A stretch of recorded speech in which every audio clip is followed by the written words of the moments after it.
자, 반갑습니다. 안녕하세요. 반갑습니다. 안녕하세요. 그러니까 아예 적은 종잣돈으로 소액 빌라나 아파트, 상가, 오피스텔 투자를 통해 내 종잣돈을 불려나가는 작업을 진행합니다. 즉, 하나를 금매보다 싸게 사서 금매로 팔아서 1,000만원이든 2,000만원이든 수익을 만들어냅니다. 그 수익을 합쳐서 또다시 다음 물건을 투자해서 내 종잣돈이 눈사람처럼 지속적으로 불어나는 투자 방식을 우리 이 해당 책에다가 집필했습니다. 간혹 물어보시는 분들도 이런 내용이 있어요. 흑수저 루저 부동산 경매로 금수저 되다. 이거 있죠? 책 있죠? 제가 경매책 최초 출간한 책, 해당 책을 봐야지만 이해되는 것이냐 라고 하셨는데, 이 책을 보지 않아도 이해가 되십니다. 충분히 이해되실 수 있게끔 집필했으니까 해당 책만 보셔도 됩니다. 보통 이런 편견들이 많이 있는데, 부동산은 몇십억 있어야 한다, 몇억 있어야 한다, 자산이 많아야 한다, 이런 식으로 하면서 부동산 투자를 하지 못하고 지속적으로 적금만 하시는 분들도 있어요. 그래서 일정 구간 모이면 그때 투자해야지 이렇게 말씀 주시는 분이 있는데, 큰 착각하는 겁니다. 내가 돈 모으는 속도보다 이 자산 시장에 올라가는 속도가 좀 더 빠르기 때문에 내가 돈을 모으면 모을수록 사지 못하는 아이러니한 현상이 펼쳐집니다. 즉, 지금 내가 갖고 있는 적은 종잣돈을 가지고 소유할 수 있는 부동산을 사서 갈아타기를 통해 사다리를 타고 올라가셔야 돼요. 가장 중요한 경우입니다. 근데 다들 이런 소액 경매는 얘기를 안 해줘. 다들 뭐 몇십억, 혹은 몇 억짜리 그런 뭐 상가나 뭐 타운하우스나 펜션이나 이런 거를 얘기합니다. 절대 그러시면 안 돼요. 현재 투자의 정점에 올라가신 모든 분들, 그리고 저 포함 모든 투자의 고수라고 불리시는 모든 분들은 다 하나같이 소액 경매를 거쳤습니다. 그 거치고 나서 그 위에 올라갈 수 있었다는 거죠. 가장 중요한 겁니다. 근데 왜 나는 그 소액 경매를 안 하려고 해요? 하셔야죠. 당장 실행하면서 그 수많은 경험과 그 경험을 토대로 수익을 만들어서 궁극적으로 토지와 건물을 일체성으로 살 수 있는 꼬마 빌딩을 매입하셔야 됩니다. 가장 중요한 경우죠. 그리고 또 하나 이런 경우도 있어요. 요즘 자산 시장에 요즘에 계속 뭐 부동산 자체가 하락장을 맞이하고 있고 금리가 올라가고 있는 시점에서 부동산 투자를 하는 것이 맞는 것이냐, 이런 이야기를 주신 분들이 많습니다. 현재가 부동산의 리스크가 가장 적은 때입니다. 가장 적고 투자의 베스트적인 적기입니다. 왜죠? 부동산이 하락하기 시작했죠.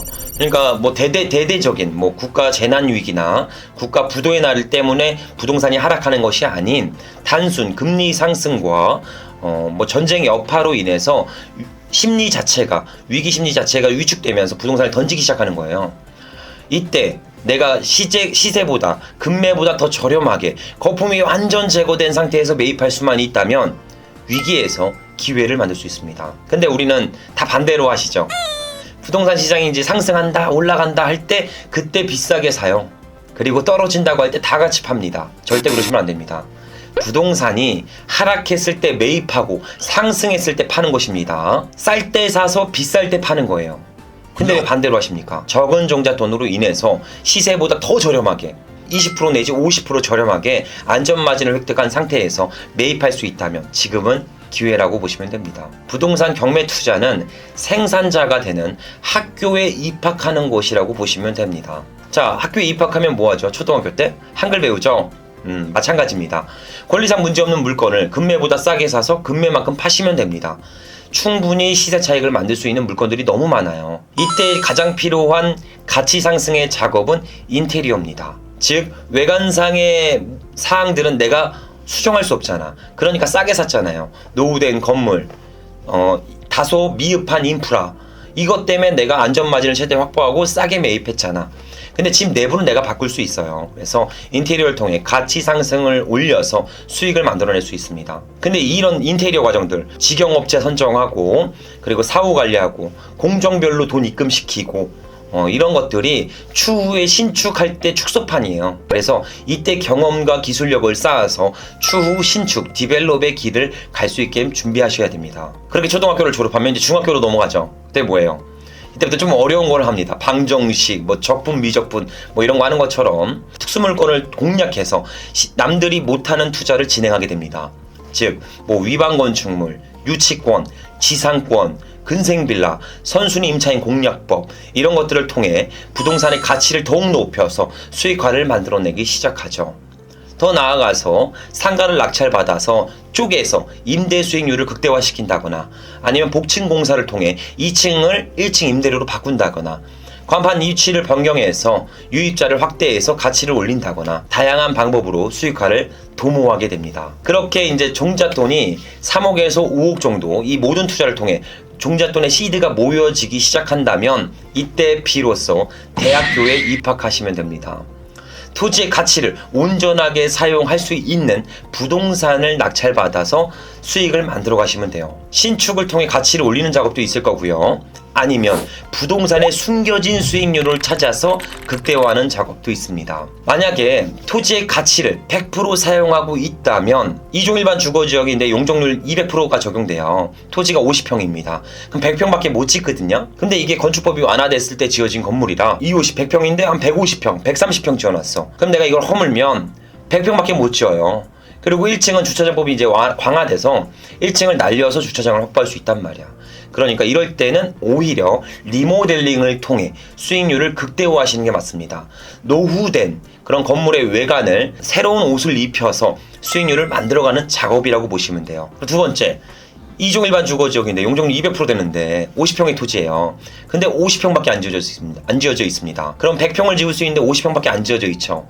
이럴 때는 과감하게 구축 건물들을 허물고 신축을 통해 가치를 올리는 작업을 진행하셔도 됩니다. 이거는 진흙 속에 숨겨져 있는 진주를 발견하는 것과 동일합니다. 거기다 경매라는 투자 스킬을 통해 명도가 가능하잖아요. 전체 건물의 명도가 가능합니다. 단기 안에 명도가 가능하기 때문에 신축에 있어서 가장 적합한 작업이 가능할 수 있게 됩니다. 자, 이렇게 되면 이때부터는 생산자의 삶을 살게 돼요. 생산자의 삶을. 자, 1년에 한두 건의 프로젝트만 진행해도 평생 경제적 자유를 만들어갈 수 있습니다. 이 디벨롭이라고 하는 것은 부동산, 단순 부동산 투자와는 결이 다릅니다. 토지, 상가, 집합 건물 등은 사놓으면 뭘 하죠? 야, 싸게 샀으니까 올라갔으면 좋겠다. 우리 집이 올라가서, 내 상가가 올라가서, 내 토지가 올라가서 수익을 만들었으면 좋겠다. 이런 미래가치형 투자가 됩니다.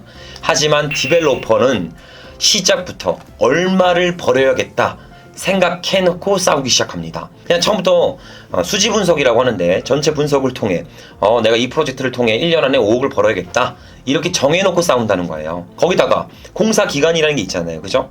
최소 6개월에서 1년까지 가는데 이 공사 기간 동안 토지 가치가 올라가는 것은 전부 보너스입니다. 전부 보너스로 수익을 만들어가게 되죠. 자, 수많은 디벨로퍼가 프로젝트에 실패하고 미분양돼서 경매에 쏟아지고 이런 안타까운 이유가 생기는 방법은 그 이유는 토지 매입부터 고가로 진행됐기 때문입니다. 자, 여기서 디벨로퍼의 기술력과 부동산의 기술력을 접목한다면 무조건 이기는 투자가 가능해집니다. 왜?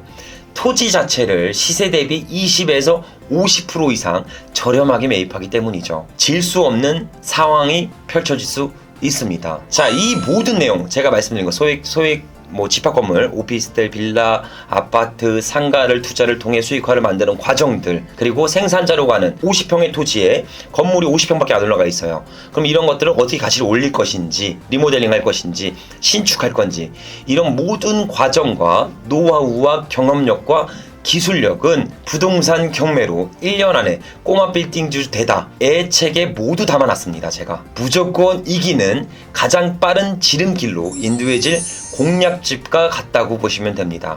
그냥 책 읽고 그냥 이대로만 따라 하시면 돼요. 그러면 소액의 종잣돈으로 투자를 통해 1년 만에 꼬마 빌딩주 건물주가 되는 본인을 만나게 되실 겁니다. 그냥 이대로만 따라 하시면 됩니다. 그래서 오늘 책을 가지고 그냥 A서부터 Z까지 다 담았으니까 해당 책을 참고로 필주 있게 실행하시면서 같이 저와 함께 경제적 자유를 만들어 가셨으면 좋겠습니다. 근데 이제 또 여기서 나오는 게 이제 건축하다 막 10년 늙는다. 분명히 시행사가 최초 계약할 때는 5억이었는데 건축비용이 5억이었는데 하면서 막 1억씩 더 달라고 그래. 그러니까 막 늙기 시작하는 거죠. 공사하기로 했는데 공사 기간이 계속 지연돼. 이런 공사 때문에 디벨롭에 대한 실패하는 만드시는 분들도 생겨납니다. 그래서 우리 대장TV 시청자분들에게 도움을 조금 드리고자 저희 대장TV에서 시행팀을 따로 꾸렸습니다. 그래서 건축 시행하는 팀을 만들어 놨으니까 만약에 내가 신축하고 싶다, 혹은 뭐 내가 노후주택을 가지고 있다, 허물고 신축하고 싶다, 이렇게 리모델링을 하고 싶다 이러시는 분들이 계시면 저희 대장TV 카페에 자세하게 나와 있으니까 참고해 주시면 좋을 것 같습니다. 참고로 도배장판도 어렵다고 하시는 분들이 있어서 인테리어 하는 거, 그 인테리어도 시행팀을 꾸렸습니다. 그래서 대장TV에서 직접 인테리어도 같이 도움을 드릴 수가 있으니까 대장TV 카페를 통해 진행하셨으면 좋겠습니다. 자, 우선 대장TV에서 제공되는 내용들은 전달드렸고요. 우리 부동산 경매로 1년 만에 꼬마 빌딩주 되다, 해당 책에 대해서 구매는 어떻게 해야 되는 것이냐, 이벤트는 어떻게 참여해야 되는 것이냐, 이런 내용을 간단하게 말씀을 주셔서요, 저희가 이 내용도 간단하게 한번 전달드려 보도록 하겠습니다.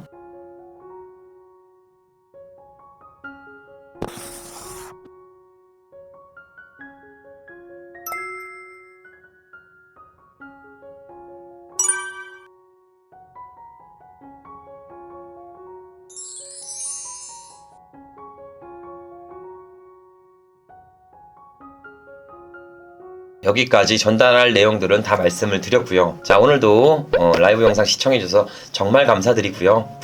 앞으로 더욱 양질의 영상으로 보답드리도록 하겠습니다. 추가적으로 궁금한 사항 있으시면 대장TV 카페를 참고해주시면 좋을 것 같습니다. 감사합니다.